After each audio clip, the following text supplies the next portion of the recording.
ശരിക്കും artificial intelligence വന്നാൽ പണി പോവോ? സാർ പോവോ പണി? ഇതിന് മുന്നേ ഒരുപാട് കണ്ടുപിടുത്തങ്ങൾ വന്നിട്ടുണ്ട്. അന്നൊക്കെ പല ആളുടെയും പണി പോയിട്ടില്ലേ?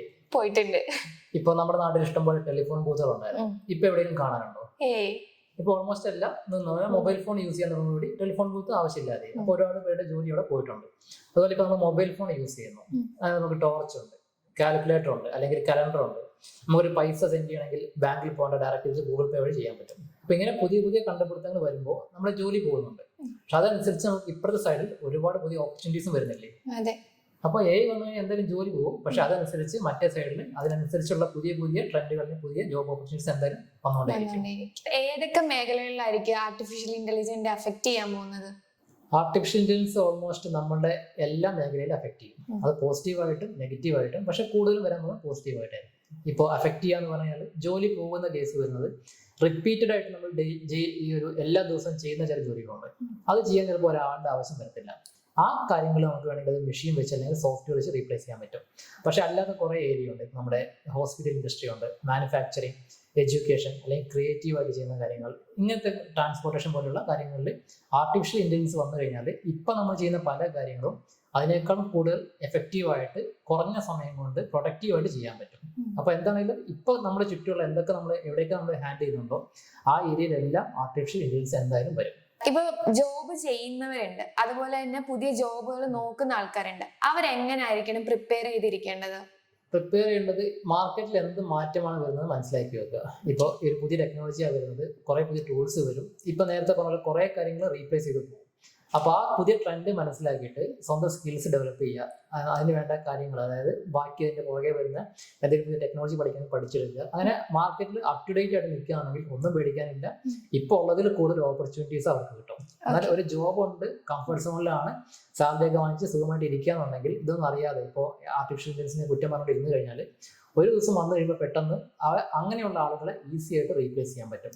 എപ്പോഴും അപ് ടു ഡേറ്റ് ആയിട്ട് ഇരുന്ന് കഴിഞ്ഞാൽ, സ്കിൽസ് എന്നും ഡെവലപ്പ് ചെയ്തുകൊണ്ടിരുന്നു കഴിഞ്ഞാൽ, ലേണിംഗ് ഒരു കണ്ടിന്യൂസ് പ്രോസസ് ആയിക്കൊണ്ടിരുന്നാൽ ഒന്നും പേടിക്കേണ്ട കാര്യമില്ല, ഈസി ആയിട്ട് സർവൈവ് ചെയ്യാൻ പറ്റും. ഓക്കെ, അപ്പൊ അങ്ങനെ ഉണ്ടെങ്കിൽ എന്തൊക്കെ സ്കിൽസ് ആയിരിക്കണം അവർ അപ്ഡേറ്റഡ് ആയിട്ടിരിക്കേണ്ടത്? പുതിയ എന്തൊക്കെ സ്കിൽസ് ആയിരിക്കണം അവർ കൊണ്ടുവരേണ്ടത്? അതായത് ഇപ്പോൾ അതൊരു ഇൻഡസ്ട്രി ബേസ്ഡ് ആയിട്ടാണ്. ഇപ്പൊ സോഫ്റ്റ്വെയർ ഇൻഡസ്ട്രി നോക്കുകയാണെങ്കിൽ ഏറ്റവും കൂടുതൽ ഡിമാൻഡ് വരാൻ പോകുന്നതാണ് ഈ ആർട്ടിഫിഷ്യൽ ഇന്റലിജൻസ് ഡെവലപ്മെന്റ്, അല്ലെങ്കിൽ Python, machine learning, data science, ഇങ്ങനെയുള്ള ഏരിയകളൊക്കെ. അതുപോലെ തന്നെ നമ്മുടെ സ്കിൽ വൈസ് ഡെവലപ്പ് ചെയ്യുന്ന ഏരിയ നോക്കിയാലും ഇപ്പോൾ ക്രിട്ടിക്കൽ തിങ്കിങ് പോലെ, അല്ലെങ്കിൽ problem solving, decision making, creativity, ഇങ്ങനെയുള്ള സ്കില്ലുകളിലൊക്കെ ഫോക്കസ് ചെയ്ത് കഴിഞ്ഞാൽ ഇതൊക്കെ നമുക്കൊരു മെഷീൻ വെച്ചോ അല്ലെങ്കിൽ സോഫ്റ്റ്വെയർ വെച്ചോ അത്ര എളുപ്പം റീപ്ലേസ് ചെയ്യാൻ പറ്റുന്നതല്ല. അപ്പോൾ ഇങ്ങനെയുള്ള ഏരിയകളിലൊക്കെ ഹ്യൂജ് ഡിമാൻഡ് വരും. അപ്പൊ അങ്ങനത്തെ ഏരിയകളിൽ ഫോക്കസ് ചെയ്ത് എന്ത് മാറ്റമാണ് മാർക്കറ്റിൽ വരാൻ പോകുന്നത് ആദ്യം ഐഡന്റിഫൈ ചെയ്തിട്ട് ആ സ്കിൽസ് ഡെവലപ്പ് ചെയ്യാൻ നോക്കുക. പിന്നെ AI വന്നു കഴിഞ്ഞാൽ നേരത്തെ പറഞ്ഞ കുറെ ജോലികളൊക്കെ പോകുമായിരിക്കും. പക്ഷെ അത് ആദ്യമേ മനസ്സിലാക്കി വെക്കുക, ഈ എന്ത് ട്രെൻഡ് ആണ് ഇനി വരാൻ പോകുന്നത്. അത് മുൻകൂട്ടി കണ്ട് അതിനനുസരിച്ച് വർക്ക് ചെയ്യാന്നുണ്ടെങ്കിൽ ഈസി ആയിട്ട് നമുക്ക് പിടിച്ചിരിക്കാൻ പറ്റും. ഇപ്പൊ നമ്മൾ സംസാരിച്ചത് ഒരു എംപ്ലോയി സൈഡിൽ നിന്നാണ്. സോ ഒരു കമ്പനിയുടെ ബേസിൽ നിന്ന് നോക്കുമ്പോഴത്തേക്കിനും എങ്ങനെയൊക്കെയുള്ള മാറ്റങ്ങളായിരിക്കും ഈ AI ടൂൾ വഴി കൊണ്ടുവരാൻ പറ്റുന്നത്? ഇപ്പൊ എംപ്ലോയി അല്ലെങ്കിൽ എംപ്ലോയർ രണ്ടും ഓൾമോസ്റ്റ് സെയിം ആണ്. ഒരു എംപ്ലോയി എന്തൊക്കെ മാറ്റങ്ങൾ, അല്ലെങ്കിൽ അയാൾക്ക് ഒരു പ്രൊഫൈലിൽ എന്തൊക്കെ മാറ്റങ്ങൾ വരുന്നോ അതുപോലെ തന്നെയാണ് എംപ്ലോയർ. മാർക്കറ്റ് മാറുന്നതനുസരിച്ചിട്ട് എംപ്ലോയർ സൈഡിൽ നിന്ന്, കമ്പനി സൈഡിൽ നിന്നും അതുപോലെ അപ് ടു ഡേറ്റ് ആയിട്ട് പോകണം. പുതിയ ടൂൾസ് വേണമെങ്കിൽ അത് ഇംപ്ലിമെന്റ് ചെയ്യണം. അതിനേക്കാൾ ഇമ്പോർട്ടൻ്റ് ആയിട്ട് ഈ വരുന്ന ടൂൾസ് എല്ലാം അവിടെ വർക്ക് ചെയ്യുന്ന എംപ്ലോയീസിന് ട്രെയിനിങ് കൊടുത്ത് അവരുടെ സ്കിൽസ് ഡെവലപ്പ് ചെയ്യാൻ നോക്കണം. അങ്ങനെ പുതിയ ട്രെൻഡ്സ് അനുസരിച്ച് മുന്നോട്ട് പോയി കഴിഞ്ഞാൽ കമ്പനിക്കും അത് കൂടുതൽ പ്രൊഡക്റ്റീവായിട്ട്, എഫിഷ്യൻ്റ് ആയിട്ട് ഈ ഒരു ട്രാൻസ്ഫോർമേഷൻ ചെയ്യാൻ പറ്റും. ഇപ്പോഴത്തെ ഒരു ബിസിനസ്, അതായത് ഇപ്പോൾ ബിസിനസ് പോകുന്നത് എങ്ങനെയാണോ അത് കൂടുതൽ നല്ല രീതിയിൽ തന്നെ ചെയ്യാൻ സാധിക്കും. ഓക്കെ, അപ്പൊ AI വന്നാലും പേടിക്കാനായിട്ടൊന്നും ഇല്ല.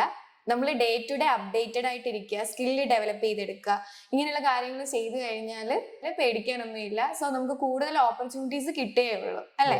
ഓപ്പർച്യൂണിറ്റീസ് കൂടുതൽ കിട്ടും, നല്ലൊരു കരിയർ ഡെവലപ്പ് ചെയ്തെടുക്കുകയും ചെയ്യാം. ഓക്കെ.